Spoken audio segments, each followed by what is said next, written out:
दूध पथरी रियासत के खूबसूरत सयाही मकामात में से एक है। बड़गाम से 22 किलोमीटर दूर इस सयाही मरकज में बेसिक सहूलियात की कमी की वजह से सयाहों को आए दिन परेशानियों का सामना करना पड़ता है। बड़गाम से निकलने के बाद दूध पथरी तक पहुंचने के लिए लोगों को खस्ताहाल रोड से गुजरना पड़ता है। खस्ताहाल सड़कों के अलावा इलाके में ना तो एक मार्केट है, ना ही खाने पीने के लिए होटल या रेस्टोरेंट। इससे सयाह यहाँ चाहकर भी ठहर नहीं पाते। नहीं, बिल्कुल सेफ नहीं है। ये पुल बिल्कुल खतरनाक पुल है।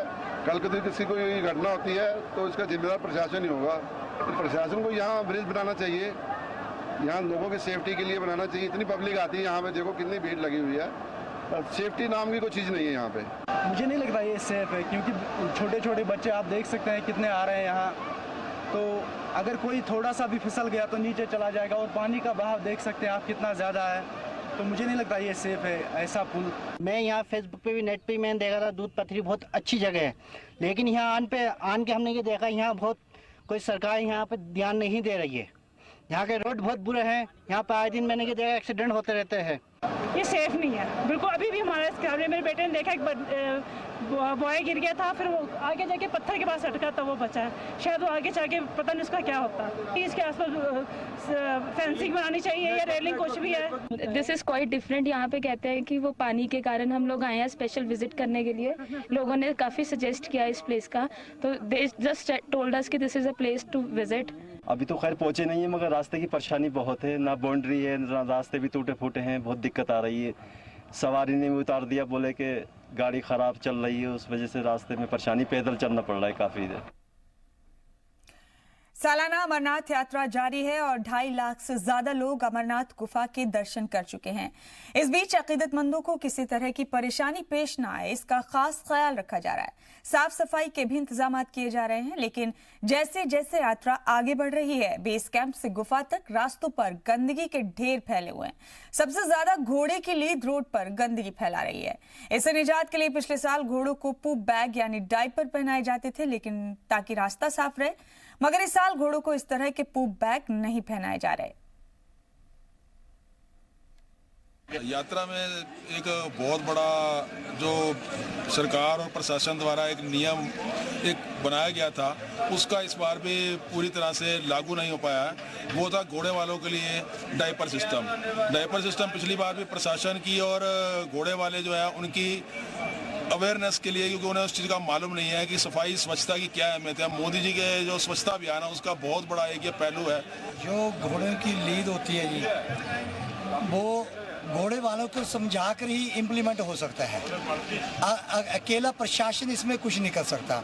इसमें हम सब मिलकर सहयोग देंगे और घोड़े वाले साथ हमारे मिलेंगे, तभी ये लीड से हमारे छुटकारा मिल सकता है। ये जो डायपर सिस्टम है, इसके लिए जो है एक छोटी सी वर्कशॉप होनी चाहिए, कॉन्फ्रेंस होनी चाहिए, जिसमें कि ये जितने भी घोड़े वाले हैं वो डायपर सिस्टम्स को किस तरह से इम्प्लीमेंट करते हैं।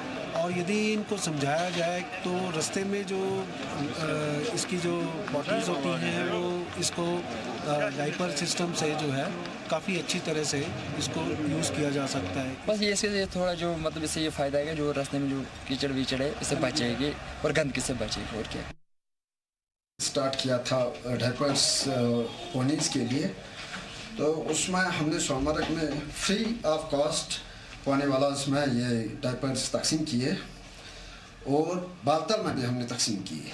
लेकिन because of non cooperation of ponies वाला, तो कुछ टाइम के लिए 5-10 दिन के लिए उन्हें यूज़ किए, तो फिर स्टॉप किया। हमारे बहुत एफर्ट्स के बावजूद भी उन्होंने अल्टीमेटली वो यूज़ नहीं किए। लेकिन इस साल हम फिर कोशिश कर रहे हैं, क्योंकि नया कंसेप्ट है, it will take time implement करने में, तो वी आर ऑन इट। तो शॉर्टली आप देखेंगे कि जितने भी सोनमर्ग में हमारे ये हैं पोनीज को, उनको हम फिर एक बार कोशिश करेंगे डायपर्स लगाने की, ताकि ये जो म्यूल है जिससे ये फाउल स्मेल फैलती है, तो वो किसी हद तक कंट्रोल हो जाए। वहीं मोहम्मदपुरा कुलगाम में ऑटो ड्राइवरों और मकामी लोगों ने रोड की खस्ता हाली के खिलाफ जबरदस्त एहतजाजी मुजाहरा किया। लोगों ने इस दौरान कई घंटे तक मोहम्मदपुरा मेन मार्केट रोड जाम कर एहतजाज किया। इस दौरान ट्रैफिक की आमदोरफ्त काफी मुतासिर हुई।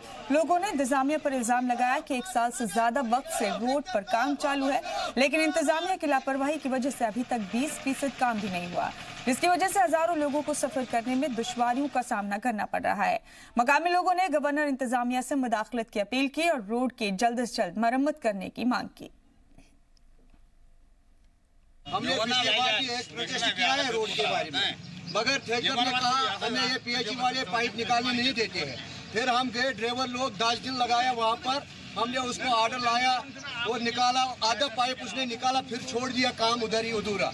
और आज उसको 11 महीना हो गया, आधा किलोमीटर भी उसको क्लियर नहीं हुआ।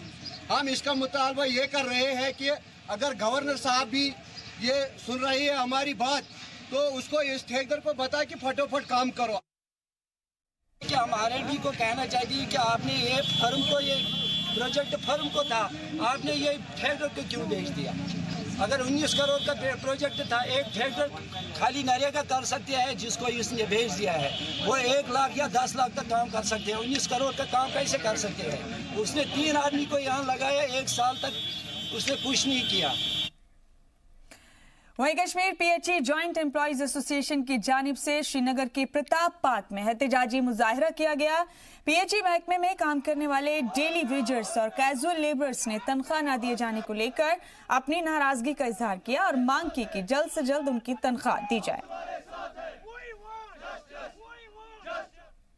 सिंबॉलिक प्रोटेस्ट डिमॉन्स्ट्रेशन हो रही है Kashmir PHE joint employees association के बैनर तले, और हमारा सरकार से मुतालबा है जो कंसल्ट कमेटी बनाई गई है डेली वेजर्स कैजुअल लेबर्स के मुतालबात और मामलात के हवाले से, उसको 4 महीने गुजर गए लेकिन अभी तक रिपोर्ट पेश नहीं किया उन्होंने। हमारा मुतालबा अगर उस रिपोर्ट को पेश किया जाए, उसको पब्लिक किया जाए और उसको मंजूरी दे दी जाए। अगर सरकार ने हमारे मामलात के हवाले से और इस कमेटी को रिपोर्ट को पेश नहीं किया तो हम।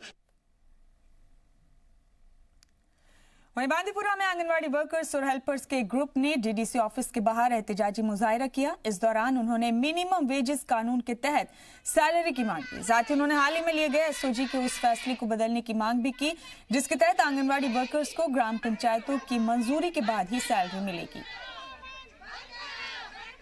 ये जो मेन डिमांड है वो हमें ये है कि हम मिनिमम वेजेस में हमारा मिनिमम वेजेस लागू किया जाए। अदरवाइज आज से टोटल डिस्ट्रिक्ट बांडीपोरा काम छोड़ हड़ताल पे है, तालाबंद हड़ताल पे है। जब तक ना हमारे ये मसला हल हो जाएगा, हमें मिनिमम वेजेस लागू न किए जाएंगे, तब तक हमारा ये बिल्कुल तालाबंद हड़ताल रहेगा। वहीं अनंतनाग के मैटरनिटी एंड चाइल्ड केयर अस्पताल में तैनात डॉक्टरों ने पेन डाउन हड़ताल की। कल अस्पताल के खिलाफ किए गए एहतजाज में हुई तोड़फोड़ की वजह से डॉक्टर्स ने एहतजाजी तौर पर हड़ताल की और एमसीसीएच में तैनात डॉक्टरों ने इंतजामिया की जानिब से अस्पताल में पुलिस सिक्योरिटी देने या अस्पताल को दूसरी जगह शिफ्ट करने की मांग की। हुकूमत ने पहले ही इस अस्पताल को शिफ्ट करने की बात कही है, लेकिन नामालूम वजूहात की बिना पर अब तक इसे शिफ्ट नहीं किया जा सका है। हमारी यही गुजारिश है कि जिस किसी को इस एलिगेशन है कि नेग्लिजेंस हुए, वो एज पर प्रोसीजर हमारे पास आए, ऑफिस में आए, रिप्रेजेंटेशन दे, हम उसकी तहकीकात करेंगे। हम यही चाहते हैं कि हमारे हॉस्पिटल को न तोड़े और स्टाफ को के साथ बदतमीजी और मारपीट। और आज सुबह जिले के सुरनकोट तहसील में पुंछ जम्मू कौमी शाहराह पर एक मोटरसाइकिल हादसे का शिकार हो गई, जिसमें बाइक सवार मौके पर ही मौत हो गई। इस हादसे का पता चलने पर सुरनकोट थाने से पुलिस ने मौके पर पहुंचकर पंचनामा भरने के बाद लाश को कब्जे में लिया। कानूनी कार्रवाई और पोस्टमार्टम करवाने के बाद लाश को घर वालों को सौंप दिया गया। महलूक शख्स की पहचान 25 साल के साजिद अली पेसर कबीर हुसैन के तौर पर हुई, जो दबराज मेंढर के रहने वाले थे। तो एक्सीडेंट जब हुआ तो मामू का लड़का ही है, तो हम गए मतलब देखने के लिए। तो जब हमें डेड बॉडी मिली तो हम वापस आए, क्योंकि डेड बॉडी के साथ हमने हाथ नहीं लगाया। तो वापस आए, पुलिस स्टेशन में रिपोर्ट करवाई। वहाँ से हमारे साथ 2-3 बंदे आए हॉस्पिटल के अंदर। ठीक, जब हम हॉस्पिटल पहुँचे तो यहाँ कोई नहीं, सब सोए हुए। ठीक, तो 1-2 आदमी को जगाया। मैंने बोला सर एम्बुलेंस चाहिए, तो एसआई साहब ने भी बोला कि एम्बुलेंस चाहिए। तो बोलने लगे जी ड्राइवर नहीं है यहाँ पे। पहले तो बहाना करना शुरू कर दिया जी, अब पता नहीं किसकी ड्यूटी है किसकी नहीं है। जब ड्यूटी का पता चला तो मैंने बोला वो चला गया है, ठीक, वो कोई केस लेके पहुँच गया है।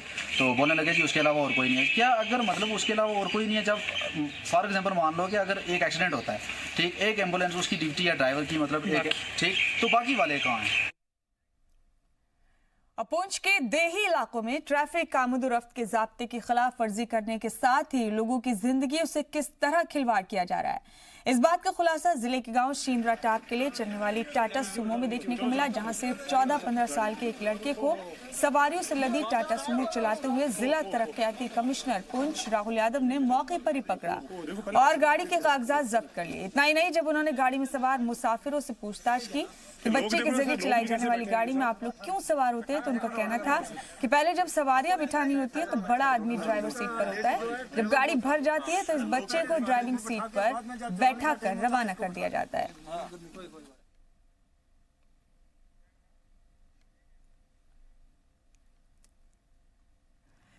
बढ़ते बुलेटिन में आगे, महकमा ज़राअत की जानिब से किसानों की फलाह और बहबूद के लिए उठाए जा रहे कदम से किसानों और गांव के लोगों में खुशी का माहौल है। छोटे ट्रैक्टर पावर टिलर पर 50% की छूट के साथ किसानों को दिए जाने के इस फैसले की लोग तारीफ कर रहे हैं। ये रिपोर्ट देखिए। मुल्क के वजीर आजम नरेंद्र मोदी की जानिब से किसानों की आमदनी को साल 2022 में दोगुना करने के ऐलान के साथ ही सरकार और महकमा ज़राअत ने इसको कामयाब बनाने के लिए जमीनी सतह पर कोशिशें शुरू कर दी हैं। इस सिलसिले में जिले में महकमा ज़राअत की तरफ से किसानों को ट्रैक्टर और हाथ से चलाने वाले छोटे ट्रैक्टर या पावर टिलर 50% की सब्सिडी पर दिए जा रहे हैं। इन ट्रैक्टरों के आने से जिले में ज़राअत के शोबे में एक नई और बड़ी तब्दीली आ रही है, क्योंकि इन ट्रैक्टरों और पावर टिलरों से किसानों को बहुत फायदा होने वाला है और अनाज की पैदावार में भी पहले से दोगुना इजाफा देखने को मिलेगा। पैदावार पहले से दोगुना हो जाने की उम्मीद से किसानों में खुशी की लहर दौड़ गई है। जिले के किसान हाजी नजीर हुसैन का कहना है कि जहां पहले हम लोग बैलों से एक कनाल के खेत को जोतने में 2 दिन लगा देते थे, वहीं ट्रैक्टरों के आ जाने से हम कुछ ही घंटों में खेतों को जोत लेते हैं। इतना ही नहीं, हम मक्का धान के साथ अब सब्जियां भी उगा रहे हैं और जिन खेतों में पहले हमें 3-4 मन धान या मक्की की खेती होती थी, वहीं अब हमें 10 से 12 मन धान और मक्की की खेती हो रही है। हमें बहुत फर्क पड़ गया है। पहले जो हमारी खेती थी उसमें हम एक कनाल में 2-2 बैल रखते थे, तो फिर 2-2 दिन लग जाते थे, हमें एक कनाल में भी लग जाते थे। तो अभी ये हमने ये पावर टिलर जो लिया है महकमा से, तो ये हमें मिला है, तो जो काम हमारा 2-3 दिन में होता था वो अभी घंटों के हिसाब 2-3 घंटे में हम वो काम कर देते हैं। वहीं महकमा ज़राअत के अफसर रफीक सूदन का कहना है कि एक तरफ जहां वजीर आजम किसानों की आमदनी दोगुनी करना चाहते हैं, वहीं आज के दौर में लोगों के पास वक्त की किल्लत है, जिसे देखते हुए किसानों को तकनीकी और मशीनी तौर पर मजबूत और बाख्तियार बनाने की जरूरत है, जिसके लिए महकमा ज़राअत किसानों को ट्रैक्टर और पावर टिलर सब्सिडी पर मुहैया करा रहा है। इस सिलसिले में हमने जिले में 48 पावर टिलर दिए थे। इस बार हमारा हदफ उससे दोगुना देने का है। तमाम स्कीम्स जो भी हैं वो किसान के फ़ायदे के लिए, हर स्कीम से किसान फ़ायदा उठाता है। जो भी हमारे पास स्कीम्स हैं उनमें समाम है, जो sub mission on technical agriculture mechanisation है, जिसमें हम ये मशीनरीज लोगों को देते हैं, क्योंकि आज का दौर है, आज के दौर में बैलों का और पुराना ट्रेडिशनल सिस्टम से काम नहीं चल सकता, क्योंकि वक्त की बहुत कमी है। एफिशिएंसी चाहिए, एफिशिएंसी के लिए आपके पास मशीन होना लाजमी है। तो ये जो मशीन जितनी भी हम PMDP प्रधानमंत्री डेवलपमेंट पैकेज है, NFSM national food security programme है हमारे पास, उसके बाद हमारे पास मिड है, इन प्रोग्राम्स के तहत हम लोगों को ये मशीनरी मुहैया करते हैं। इसमें जो मैक्सिमम रहता है फ़ायदा लोगों को जब सब्सिडी देते हैं वो 50%, 40% to 50%, even in some cases हमारे पास 75% सब्सिडी भी होती है। वो उस सब्सिडी पे हम लोगों को ये चीज़ें। महकमा ज़राअत की जानिब से किसानों की फलाह और बहबूदी के लिए उठाए जा रहे कदम से किसानों और गाँव के लोगों में खुशी का माहौल है और लोग महकमे के इस कदम की तारीफ कर रहे हैं। ब्यूरो रिपोर्ट, जी मीडिया। बढ़ते आगे, पाकिस्तान के आलमी सतह पर हुई बेइज्जती पर आज जम्मू में डोगरा फ्रंट ने एहतजाज किया। इस मुजाहरे में अलग पसंदों और उन सियासतदानों को नसीहत दी गई जो पाकिस्तान से बातचीत की हिमायत करते हैं। एहतजाज करते हुए फ्रंट के इंचार्ज अशोक गुप्ता ने कहा कि जो देश भीख मांगने को मजबूर है और आलमी सतह पर जिसकी बेइज्जती हो रही है, उस मुल्क से किस तरह बात की जा सकती है।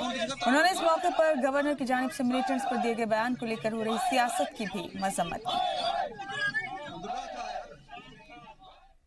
आज का प्रोटेस्ट बड़ा स्पष्ट है कि जो इमरान खान को अमेरिका के अंदर मार पड़ी है और जो उन्होंने झूठा लेकर के घूम रहा था, पैसे कटोरा, 4 आना, 2 आना, 5 आना, आज वो स्पष्ट हो गया। और रूस ने भी स्पष्ट कर दिया, रशिया ने भी, पुतिन साहब ने, एक धेला नहीं मिलने वाला है। और इमरान खान खाली कटोरा लेकर के घर आ गया। और हुर्रियत के नेता और भूतपूर्व मुख्यमंत्री जो पाकिस्तान बीच में बैठना चाहिए, बातचीत होनी चाहिए, उनको भी कहना चाहता हूँ, तुम्हारा कटोरा भी खाली होने वाला है। एक मंत्री को पकड़ा है अभी, वो 177 करोड़ नहीं है, 377 करोड़ है, वो भी भांडा फोड़ूंगा यहाँ। और ये भी कहना चाहता हूँ हुर्रियत के नेताओं, तुम्हारे बेटे सारे बाहर हैं और तुम कश्मीर की जनता, जम्मू की जनता को खराब कर रहे हो। और इस बीच एक बड़ी खबर का रुख करेंगे नाजरीन। आपको बता दें कि शहीद औरंगजेब के दोनों छोटे भाई फौज में भर्ती हो गए हैं। शहीद औरंगजेब के छोटे भाई तारिक और शब्बीर फौज में दाखिल हो गए हैं। मादरे वतन की हिफाजत करने के लिए ज्वाइन की है आर्मी। शहीद के वालिद ने ये जानकारी दी। ईद की छुट्टियों पर घर आ रहे औरंगजेब को दहशतगर्दों ने कत्ल कर दिया था। अब औरंगजेब के दोनों छोटे भाइयों ने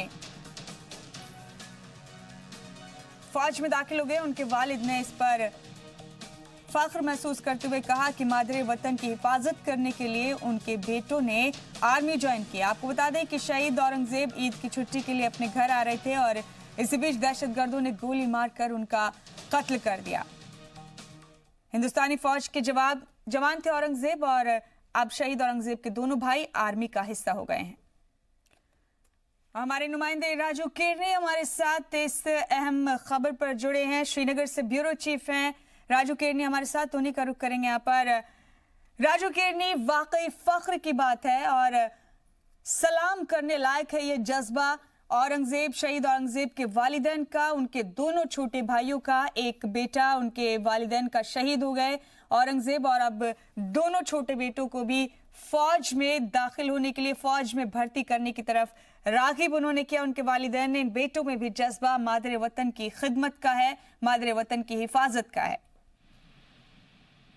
जी बिल्कुल, जो हमारी अभी थोड़ी देर पहले औरंगजेब के जो पिता हैं उनसे बात हुई मोहम्मद हनीफ से, तो वो काफी अपने आप में फख्र महसूस कर रहे थे। उनका ये कहना था कि मेरे जो पहले 2 बेटे फौज में थे, जिसमें औरंगजेब और उसका एक भाई जो थे वो फौज में थे, औरंगजेब शहीद हो गया, अब 2 और बेटे फौज में चले गए हैं। अब मेरा पूरा परिवार जो है वो फौज में चला गया। एक बेटे की शहादत हो गई औरंगजेब की, अब 3 बेटे जो हैं वो मिलके जो है पाकिस्तान के साथ बदला लेंगे, औरंगजेब की शहादत का बदला लेंगे आतंकवादियों के साथ। क्या यहाँ भी उनको जो है पोस्टिंग दी जाएगी, वो उसी तरीके से बहादुरी के साथ मुकाबला करेंगे जिस तरीके से औरंगजेब ने किया। या वो खुद अपने लिए कहते हैं कि उन्होंने खुद भी 65 की लड़ाई जो है पाकिस्तान के साथ जो है लड़ी हुई है। अगर हम इस इलाके की बात करें, जिस इलाके के ये लोग हैं, मोहम्मद हनीफ, औरंगजेब के जो 2 छोटे भाई जिनमें तारिक और शब्बीर जो आज जो सेना में भी शामिल हुए हैं, तो इन सभी की अगर हम बात करें तो ये पूरा इलाका जो है ये शहादतें देने वाला इलाका है। ये लोग जो हैं सारे जो हैं ये काफी देशभक्त जो इलाका है ये, और ये पूरा जो है लाइन ऑफ कंट्रोल के नजदीक का इलाका है। तो यहाँ के लोग जो हैं देशभक्ति के मिसाल जो है वो कायम करने वाले लोग हैं। इसलिए जिस तरीके से आज उनकी खुशी देखते ही बनती है, वो शायद आज अपने बेटे की शहादत का जो उनको जो फख्र था उसको और दुगना हो गया। हालांकि बेटे के जाने का दुख तो रहा उनको जो है, लेकिन आज उनकी उसकी शहादत का जो है उनको जो है ज्यादा फख्र महसूस हो रहा है कि उनके 2 बेटे जो हैं इकट्ठे अब सेना में गए हैं, इकट्ठे ट्रेनिंग कर रहे हैं। इस समय वो 9 महीने की ट्रेनिंग के बाद वो बाहर निकलेंगे और उसके बाद जो है, हालांकि रैंक उनको जो है अभी जवान ही है, बिल्कुल, फिर भी राजू बहुत हिम्मत की बात होती है, बड़े जज्बे की बात है कि एक बेटा शहीद हो गया फौज में जाकर और 2 और छोटे बेटों को फौज में जाने के लिए रागिब किया है उनके वालिदैन ने। वाकई हिम्मत की बात होती है, हर किसी में इतना जिगर, इतना कलेजा नहीं होता है। जी बिल्कुल, हर किसी का इतना कलेजा नहीं होता, सही कहा आपने। ऐसे मामलों में जब कभी हमने देखा है तो लोग जो हैं डरते हैं भेजने के नाम पे, लेकिन जिस तरीके से जज्बा उस दिन हमने देखा जब उसकी शहादत पे हम उसके गांव गए थे, उस दिन भी उनके पिता का, उनके रिश्तेदारों का, उनके भाइयों का जो जज्बा हमने देखा, जो कि उसके औरंगजेब का एक भाई अभी फौज में जो है एक्टिव है अभी जो है, क्योंकि 4 भाई जो औरंगजेब के थे, जो औरंगजेब का एक बड़ा भाई था वो भी आर्मी में है, तो सभी का जज्बा जो था वो देखते बनता था। और पूरा गांव और उसके आसपास के गांव के लोगों का भी कहना था कि हमें भी फौज में भर्ती कर दो और हम उन आतंकवादियों को जो है यहाँ घसीट के ले आएंगे, यहाँ आके उनको मारेंगे, या पाकिस्तान के साथ हम अपना जो है 2-2 हाथ करना चाहते हैं। तो इस किस्म का जज्बा जब जिस देश के हर नागरिक में हो और उस इलाके में खासतौर पर यहाँ पे कि लाइन ऑफ कंट्रोल बिल्कुल नजदीक हो, तो फिर उस देश की जो है सरहदों को कोई ऐसी दिक्कत जो है नहीं होती, यहाँ पे ऐसे बहादुर जवान जो हैं पाए जाते हों। जी बिल्कुल ठीक कहा आपने, बहुत बहुत शुक्रिया राजू केरनी आपका, आप जुड़े हमारे साथ इस अहम खबर पर। ये थे हमारे साथ जम्मू से ब्यूरो चीफ राजू केरनी। औरंगजेब जो शहीद हो गए थे, ईद की छुट्टी पर घर लौट रहे थे, उनके 2 छोटे भाई भी अब फौज का हिस्सा हो गए।